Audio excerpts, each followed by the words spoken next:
आपका हमारे चैनल पे स्वागत है।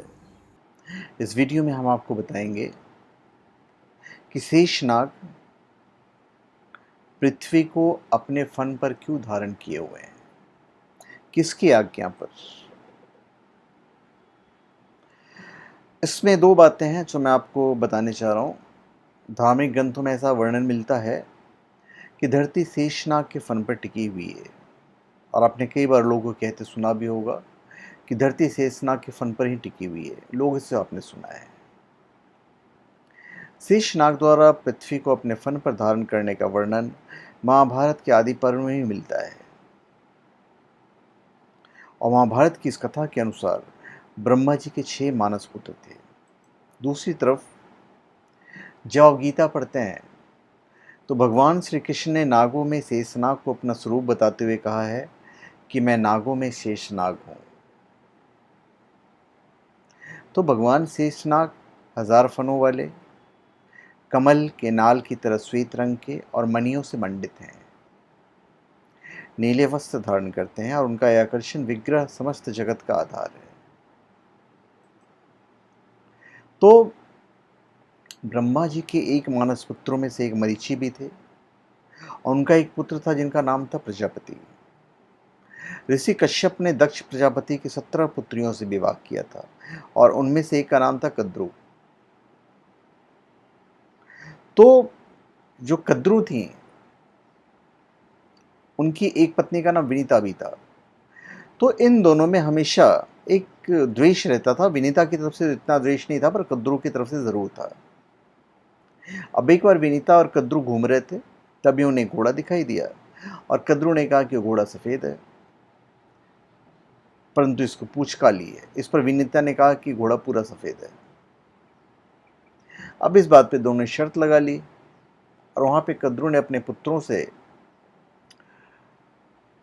हेल्प ली, और उसकी जो पूंछ थी घोड़े की, उस पे उनके जो पुत्र थे, जो सांप थे, सर्प थे, उन्होंने वहां पे कवर कर लिया और वो काला हो गया।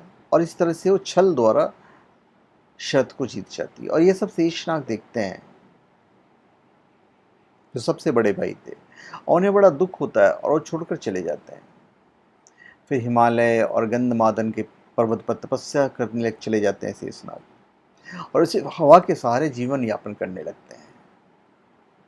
तो उनकी तपस्या से प्रसन्न होकर ब्रह्मा जी प्रकट होते हैं और शेषनाग को वरदान देते हैं कि उसकी बुद्धि धर्म से कभी विचलित नहीं होगी। और साथ ही ब्रह्मा जी ने शेषनाग को यह भी कहा कि पृथ्वी, पहाड़ और नदियों के कारण हमेशा हिलती रहती है, तो क्या तुम इसे अपने ऊपर धारण कर सकते हो। और कहते हैं कि ब्रह्मा जी के कहने पर शेषनाग ने पृथ्वी को अपने फन पर धारण कर लिया। दूसरा जो हमारा धर्म कहता है, दूसरा जो हमारे शास्त्र कहते हैं, जो पुराण कहते हैं, तो ये है कि भाई एक दिन भगवान श्री हरि ने शेषनाग से कहा कि इस भूमंडल को अपने ऊपर धारण करने की शक्ति दूसरे किसी और में नहीं है, इसलिए इस भूलोक को तुम ही अपने मस्तक पर धारण करो। तुम्हारा पराक्रम अनंत है, इसलिए तुम्हें अनंत कहा जाएगा। जन कल्याण के लिए तुम्हें यह कार्य अवश्य करना चाहिए। तो शेषनाग ने भगवान से कहा कि पृथ्वी का भार उठाने के लिए आप कोई अवधि निश्चित कर दीजिए। जितने दिन की अवधि होगी, उतने समय तक मैं आपकी आज्ञा से भूमि का भार अपने सिर पर धारण करूंगा। तो भगवान ने कहा कि नागराज, तुम अपने सहस्त्रों मुखों से प्रतिदिन मेरे गुणों को बताने वाले अलग अलग नए नए नामों का उच्चारण किया करो। जब मेरे दिव्य नाम समाप्त हो जाएं, तब तुम अपने सिर से पृथ्वी का भार उतार कर सुखी हो जाना। अब 1000 फनों वाले शेषनाग भगवान श्री हरि के परम भक्त हैं। वे अपने 1000 मुखे, मतलब उसमें, और 2000 जबान, मतलब जिह्वा जो होती हैं, क्योंकि सांप के मुख में 2 जीभ होते हैं जो कटे हुए होते हैं, से सदा भगवान श्री कृष्ण का नाम जाप करते रहते हैं। भगवान शेष सेवा भक्ति के आदर्श उदाहरण है। वे भगवान का पलंग, छत्र, पंखा बनकर श्री हरि की सेवा करते हैं। तो नागराज शेष ने कहा कि पृथ्वी का आधार तो मैं हो जाऊंगा, किंतु मेरा आधार कौन होगा? बिना किसी आधार के मैं जल के ऊपर कैसे स्थित रहूंगा?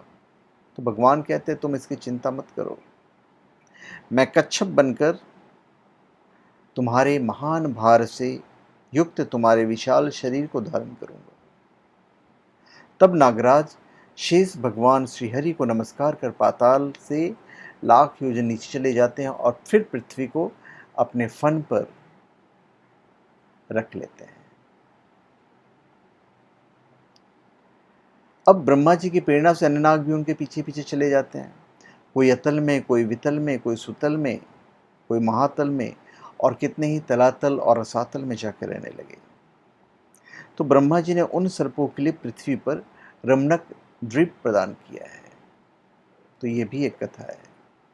तो धन्यवाद, आप सबका हमारे चैनल पर स्वागत है। आप हमारे चैनल पर सब्सक्राइब करें और अपने कमेंट दीजिए। धन्यवाद।